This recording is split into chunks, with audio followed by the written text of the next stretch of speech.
Et on se retrouve pour une nouvelle vidéo qui cette fois va parler des changements de pied. Alors je sais que c'est une vidéo qui a été souvent demandée et moi-même c'est un sujet qui m'a fasciné et qui me fascine toujours depuis que j'ai commencé le cheval. Et donc je vais essayer de vous en parler un petit peu ici et de vous expliquer ce que j'en ai compris. La première fois que j'ai vu des changements de pied, je devais avoir 9 ou 10 ans. J'étais sur le bord de la carrière un dimanche après-midi et j'ai vu un cavalier qui s'appelait Fabien avec son cheval Autant-de-Drift et qui était en train de travailler les changements de pied sur une demi-volte.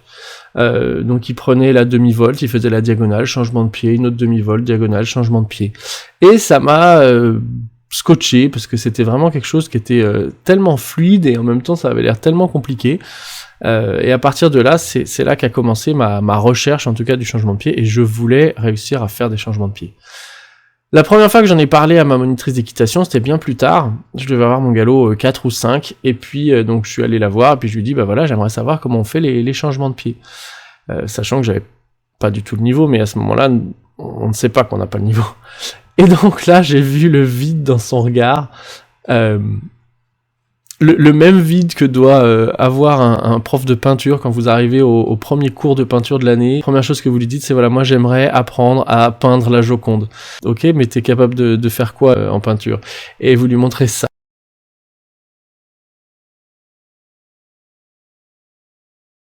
Et le mec se dit, mais il est loin. Il est très loin. Donc c'est comme ça que ça a commencé. Donc comme à chaque fois que j'ai rencontré des problèmes à cheval, je me suis tourné vers les livres et quelques vidéos. Et là, je dois vous dire que au niveau des changements de pied, on trouve quasiment rien. Sauf un livre, c'était un livre, encore une fois, de Philippe Carle. Alors, je vous parle souvent de Philippe Carle, j'ai pas d'intérêt particulier à parler de lui, je ne fais pas partie de son école, et je n'ai aucun droit de parler en son nom, mais en fait, dans les livres que vous pouvez trouver, il y a vraiment deux types de personnes. T'as d'un côté les dresseurs de licorne. Oui, ce t-shirt existe vraiment. Donc c'est les gens qui ont le cheval parfait. En général, dans leurs livres, ils t'expliquent que les aides pour réussir les exercices. Donc ils te disent, pour changer de pied, reculez votre jambe extérieure. Pour piaffer, reculez vos deux jambes, soutenez les mains, grandissez-vous. Et puis donc tu essayes de mettre en pratique, tu te mets sur ton cheval, tu fais ce qu'ils te disent, et puis évidemment, il n'y a rien qui fonctionne puisque tu lui as pas appris à ton cheval à le faire, donc il n'y a pas de raison qu'il le fasse avec des aides qu'il connaît pas. Et donc ça voilà, ça c'est ce que j'appelle les dresseurs de licorne. Et puis il y a les autres, le moment où tu ouvres leur livre, tu te dis « Ah, et ben voilà, ceux-là enfin, ils ont compris ce que je ressentais. Ce sont des vrais cavaliers qui montent de vrais chevaux. » Donc ils vous parlent des problèmes que vous rencontrez et ils vous expliquent comment apprendre à votre cheval à faire les choses. Donc je suis tombé sur ce livre-là de Philippe Carle qui s'appelle Une certaine idée du dressage, Odin à Saumur, qui explique les changements de pied vraiment d'une façon très complète. Et ensuite, il y a une autre vidéo, là, que je vous mets ici, une vidéo donc sur les changements de pied, réalisée aussi par Philippe Carle, ça fait partie de son 3e DVD. Et vous avez donc une séquence que je vais vous commenter à la fin de cette vidéo, et qui est vraiment extrêmement intéressante, mais qui, si vous voulez, à ce moment-là, arrivait un peu trop tôt pour moi dans mon parcours équestre. Pour vous remettre un petit peu en situation, voilà ce que je faisais à cheval, voilà à quoi ressemblaient mes cours d'équitation. Et là, dans la vidéo, on voit des appuyés, des déplacements latéraux, un cheval qui est complètement rassemblé et dans une bonne position. Et clairement, j'en étais loin. Et il me manquait vraiment une marche pour pouvoir essayer d'atteindre ce niveau-là. Ce qui me manquait, ça m'a été révélé par un autre cavalier qui s'appelle John Lyons.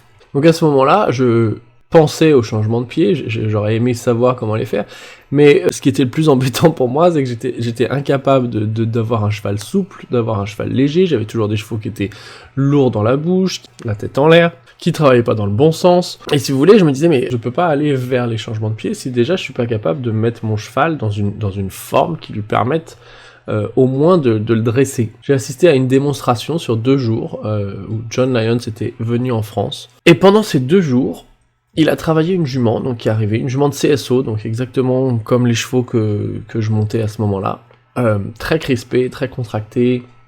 La cavalière, en plus il y avait du public, donc la cavalière n'arrivait pas vraiment à la tenir. La jument était très très haute comme ça. Et Et je me souviendrai toujours parce que du coup le John Lyons a pris cette jument et il a commencé à la travailler à pied et puis le deuxième jour il l'a travaillé à cheval. Et en fait pendant ces 2 jours la jument s'est complètement transformée. De crisper tête en l'air contre les actions de main, elle est devenue beaucoup plus souple, déliée dans ses allures, elle a appris à étendre son encolure, à se relâcher, à descendre.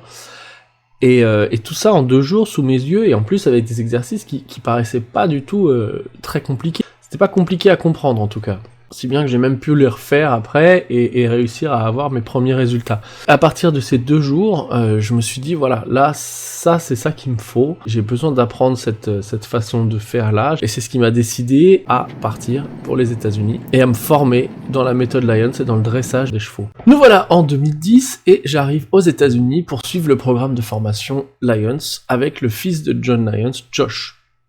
Et donc, dès le départ, alors j'ai appris énormément de choses sur le dressage des chevaux en général, l'éducation, la rééducation des chevaux, etc. Et au niveau des changements de pied, j'ai pas été déçu parce que Josh, c'est un exercice qu'il adore. Il le fait très souvent, il adore l'enseigner aussi parce qu'il y a beaucoup de gens effectivement qui lui demandent. Donc il a énormément d'exercices et de façons d'expliquer les choses pour que le cavalier comprenne le changement de pied et réussisse à l'apprendre à son cheval. Là vous allez voir, c'est une vidéo qui me tient à cœur, c'est une vidéo que j'ai filmée. C'était pendant une démonstration aux États-Unis dans une petite structure et vous voyez Josh qui fait réaliser à son cheval Flash ses premiers changements de pied au temps. Donc il l'avait jamais fait avant, c'est la première fois qu'il le faisait et en fait il a testé, c'est-à-dire qu'il a demandé au cheval de changer de pied, là au départ tous les 2 temps, et puis ensuite il s'est mis à changer, et puis hop il a eu les changements de pied au temps. Donc si vous voulez, sous mes yeux, j'ai vu un cheval apprendre à changer de pied au temps.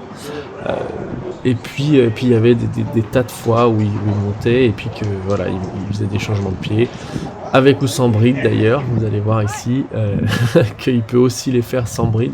Donc si vous voulez, il y a une certaine maîtrise là-dedans et il y a plein de choses que j'ai appris de Josh et que je voulais vous expliquer dans la deuxième partie de cette vidéo. Et maintenant on va rentrer un petit peu plus dans les détails du changement de pied et ce qu'il faut chercher pour obtenir un changement de pied. Ah non, ça s'arrête pas déjà! Ah si, je suis désolé. La suite très prochainement. Pour ne pas la rater, abonnez-vous à la chaîne. Il suffit de cliquer sur s'abonner. Regardez, c'est juste en dessous de la vidéo. Oui, juste là.